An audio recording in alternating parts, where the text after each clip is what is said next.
Hello guys! Gagawa tayo ng all-time favorite na dessert. Leche flan. Ito ang mga ingredients na gagamitin natin. 12 whole eggs. And then 2 evaporated milk. And then 2 condensed milk of your choice. And then sugar to be caramelized. And a pinch of salt. And vanilla. Optional lang yan, guys. So, let's start by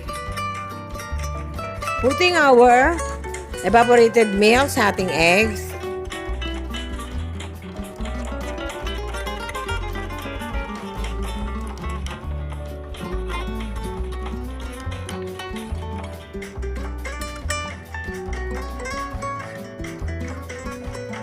Then, ilagay naman natin ang ating condensed milk.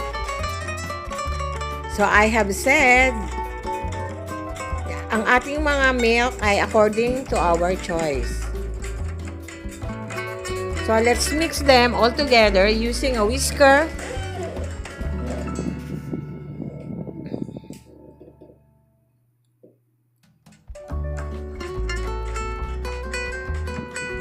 So, i-mix lang natin maigi ang mga ingredients na ating inilagay. The eggs and the milk. So, mix them all together thoroughly.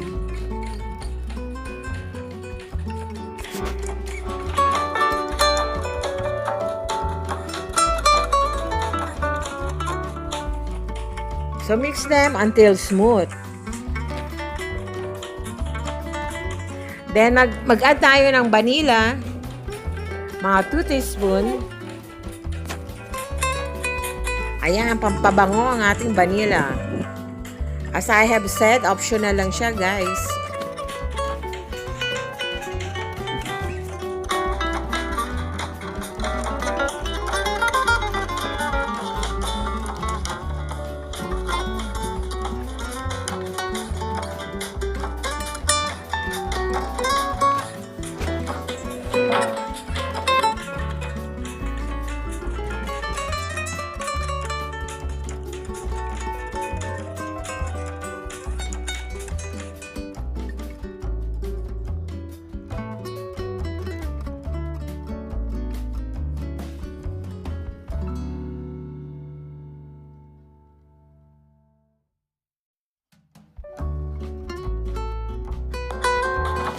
After mixing well, so i-drain naman natin ang ating leche flan mixture.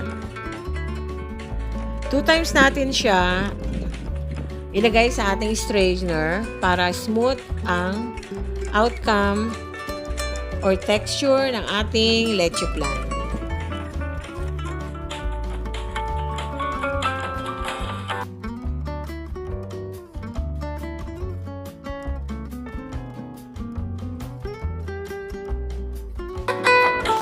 So, ayan, pang second times ko na inilagay sa strainer ang ating mixture.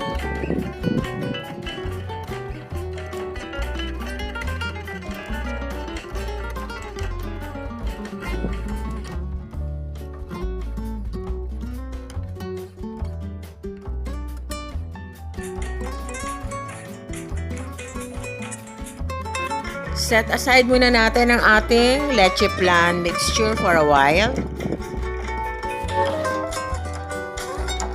Then, let's start making our caramelized sugar.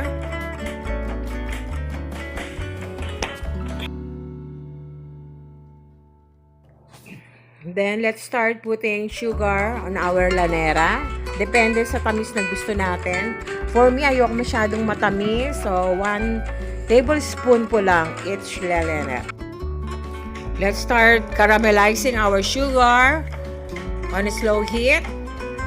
So, ayan na siya, guys. Nakaramelize na natin ang ating sugar. So, ayan. Napakasarap niyan, guys. Tingnan nyo naman ang texture ng ating caramelized sugar. Napaka-brownish in color. So, i-fill natin ng 1 cup ang ating llanera. So, ayan guys, tingnan nyo naman texture ng ating leche flan, ng ating mixture. Tingin pa lang, masarap na.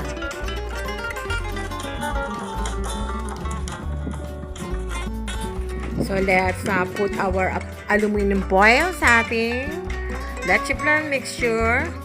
So, ayan na. I-seal natin maigi para hindi pasukin ng moisture na water while steaming.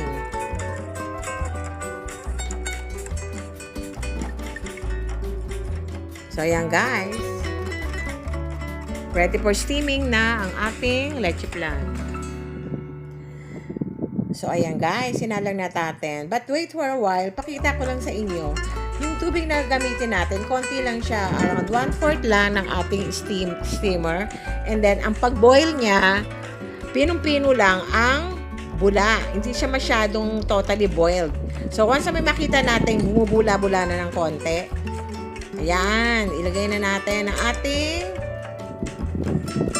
leche flan. So guys, remind ko rin sana na mahinang-mahina lang ang apoy na ating gagamitin. Kasi pag nilakasan natin, baka maging scramble egg ang ating leche flan. So talagang minimal lang ang apoy na gagamitin natin. Steam natin siya to 40 minutes up to 1 hour, depende sa laki ng ating llanera. So, after 40 minutes, so, enough ko ng aking apoy. So, ayan. Okay na. Steam ng ating leche flan.